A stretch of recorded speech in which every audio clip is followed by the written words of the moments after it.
নির্বাচন কমিশনের সাথে জামায়াতের বৈঠক শেষ হওয়ার পর সেখানকার পরিস্থিতি সম্পর্কে আরেকটু জানাতে আমাদের সাথে যুক্ত হচ্ছেন সহকর্মী ফারজানা আক্তার।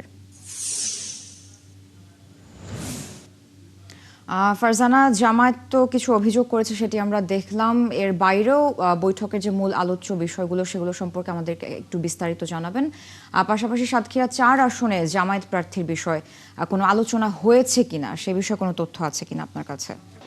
সারা জামাত আজকে বেশ কিছু বিষয় নির্বাচন কমিশনের সাথে বৈঠক করেছে এবং তারা যেমনটি বলেছেন তাদের আজকের মূল আলোচ্য বিষয় ছিল নির্বাচন কমিশনের যে নতুন অতিরিক্ত সচিব নিয়োগ দেওয়া হয়েছে। জামাতের অভিযোগ তিনি বিএনপির রাজনৈতিক এক দলীয় ব্যক্তি এবং তিনি বিএনপির একটি কমিটিতে আছে। এই ধরনের ব্যক্তিকে আসলে নির্বাচন কমিশনে নিয়োগ দেয়া বিষয়টি ইসি একটি সাংবিধানিক প্রতিষ্ঠান, তা কোনোভাবেই করতে পারে না বলে তারা এমনটি অভিযোগ করেছেন এবং জামাত বলছে যে এই ধরনের ব্যক্তি যদি নির্বাচনে থাকে, সামনে যে স্থানীয় নির্বাচন সহ যে নির্বাচনগুলো রয়েছে সেগুলোতে আসলে একটি রাজনৈতিক প্রভাব থাকবে। এটি কিন্তু আজকে তাদের মূল অভিযোগ ছিল। এর পাশাপাশি এর আগে তারা 7টি অভিযোগ দিয়েছিল, আজকে আরো নতুন করে 2টি অভিযোগ, অর্থাৎ বলা যায় যে মোট 9টি অভিযোগ করেছে।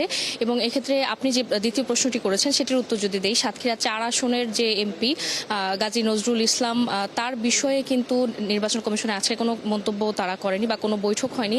জামাতের পক্ষ থেকে বলা হয়েছে তাকে যেহেতু দল থেকে বহিষ্কার করা হয়েছে, এই বিষয়ে আসলে তাদের কিছু বলার নেই। তার বিষয়ে যে পরবর্তী যে পদক্ষেপ সেটি আসলে সংসদ এবং নির্বাচন কমিশন নেবে। এবং এর পাশাপাশিও জামাত যে অভিযোগ করেছে সেটি হচ্ছে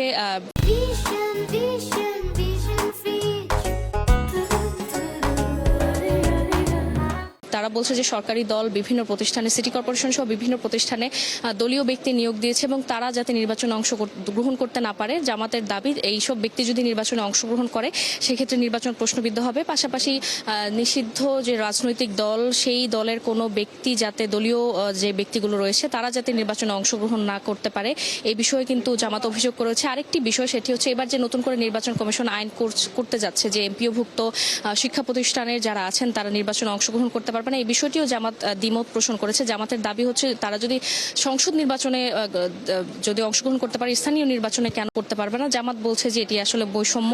এবং আরেকটি বিষয় তারা বলেছেন, গতকাল আমরা যেমনটি দেখছিলাম যে যশোরের 4 আসনের এমপির মেয়ের বিষয়ে আমরা কিন্তু বিভিন্ন জায়গায় বেশ লেখালেখি দেখলাম এবং এই বিষয়ে জামাতের পক্ষ থেকে দাবি করা হচ্ছে যশোরের 4 আসনের এমপির যে মেয়ে, তিনি আসলে অনেক দিন ধরেই অসুস্থ, তিনি বিভিন্ন চিকিৎসার মধ্য দিয়ে যাচ্ছেন এবং এই ক্ষেত্রে তার দ্বারা হয়তো ছোটখাটো কোনো ভুল হয়েছে, কিন্তু সেই ক্ষেত্রে জামাত অভিযোগ করছে যে সরকারি দলের যে ব্যক্তিরা আছেন তারা এটিকে খুব বড় বানিয়ে দেখাচ্ছেন এবং সেক্ষেত্রে জামাত অভিযোগ করছে যে সেই এমপির স্ত্রী এবং কন্যার গায়ে হাত তোলা হয়েছে এবং তারা বলছেন যে এটি আসলে কোনোভাবেই কাম্য না। অর্থাৎ এই সব বিষয় নিয়ে কিন্তু আসলে জামাত অভিযোগ করেছে এবং তাদের সব বিষয়ে অভিযোগ যদি আমরা একত্রে বলি, সেটি বলা যায় যে আসলে সামনে যে স্থানীয় সরকার নির্বাচন, সেই নির্বাচনে যাতে কোনো দলীয় প্রভাব না থাকে, কোনো সরকারি দলের প্রভাব না থাকে, এই বিষয়গুলো নিয়ে আলোচনা করতেই কিন্তু নির্বাচন কমিশনে আজকে তারা এসেছিলেন। সারা, ফারজানা, ধন্যবাদ যুক্ত হওয়ার জন্য। দর্শক, নির্বাচন কমিশন থেকে যুক্ত ছিলেন সহকর্মী ফারজানা আক্তার। নির্বাচন কমিশনের সাথে জামায়াতের বৈঠকের বিস্তারিত তথ্য তিনি আমাদের জানাচ্ছিলেন।